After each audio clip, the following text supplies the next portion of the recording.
এই গরিবের বাচ্চা চাষার লোক, তোকে বলছি না তুই আর কোনো ধান পাবি না, তুই আর কোনো চাল পাবি না।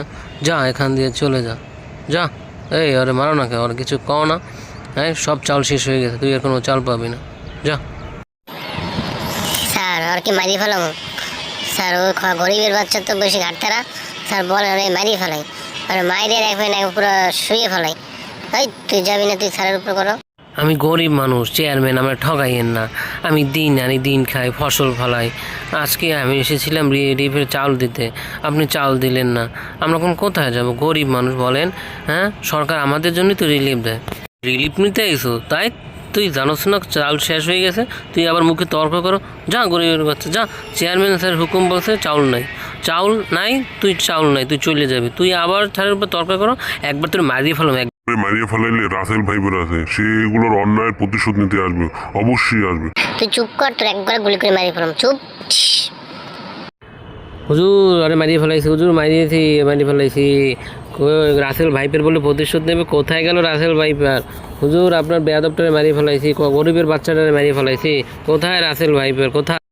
দেখেন, আপনারা সবাই গণ্যমান্য ব্যক্তি, কিন্তু আমাদের এরকম একজন আব্দুল চাচারে মারিয়ে ফেলাইলো চেয়ারম্যান সাহেব তার লোকেরা, অথচ আমরা কিছু করতে পারি না। অবশ্যই রাসেল ভাইপারের প্রতিশোধ নেবে, অবশ্যই রাসেল ভাইপারের প্রতিশোধ নেবে, আপনারা দেখে নিন। ও বউ, বউ, আজকে আব্দুল চাচারে মারিয়ে ফেলাইছি। কি বলো, তোমার তো ঠিক হয় নাই। শুনছি অন্যায়ের প্রতিশোধ নাকি রাসেল ভাইপের নেয়। তুমি এটা ভুল করছো, তোমার এটা খুন করা ঠিক হয় না। তুমি এরকম আব্দুল চাচারে মাইরে ফেলাইছো কেন? হ্যাঁ, আব্দুল চাচা অনেক সৎ ছিল, সে আমার ভাই ছিল, তুমি তাকে কেন হত্যা করলো?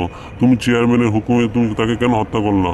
শোনো, রাসেল ভাইপার ছাইড়ে দেবে না, রাসেল ভাইপার আসবে এবং তোমার এই হত্যা করবে এবং এই প্রতিশোধ নেবে রাসেল ভাইপার, অবশ্যই নেবে, অবশ্যই।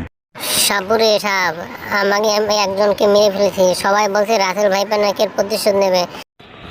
আরে তুমি চিন্তা করো না, দেখো না কি হয়, তো ভয় পেলে হয়? হতে পারে, আমার তো টেনশনে ঘুম আসতেছে না।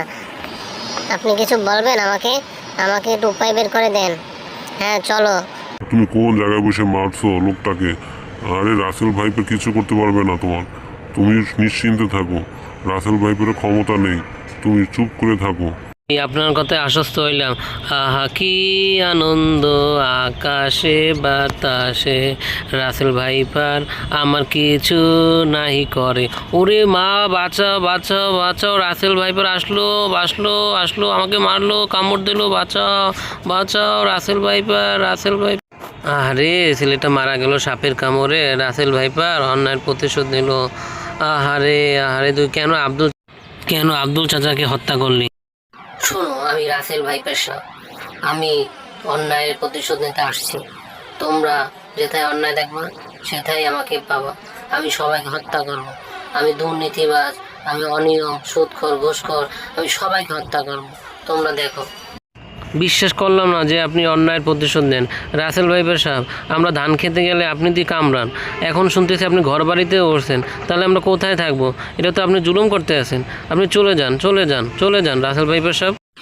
হ্যাঁ, ওই কাজটা আমি করি না, ওই কাজটা করে আমার সৎ ভাই, ও এমনিতেই দুষ্ট। আর আমরা চলে যাব, আমরা কিছুদিন থাকবো, তারপর আবার চলে যাব। তোমাদের আতঙ্ক, তোমাদের ভয় দেখাতে আমরা আসছি, আবার আমরা চলে যাব। হা হা হা হা।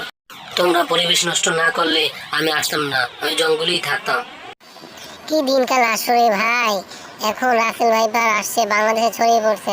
না, আমি চেয়ারম্যান মানুষ, এখন আর রিলিফ চাল ডাল যা আসে সবাইকে সমান বন্টন করে দেব। আমি আর অযথা অনিয়ম করব না, সবাইকে ভালোবাসবো, যাতে পরবর্তী আমাকে চেয়ারম্যান হিসেবে মনোনীত করে।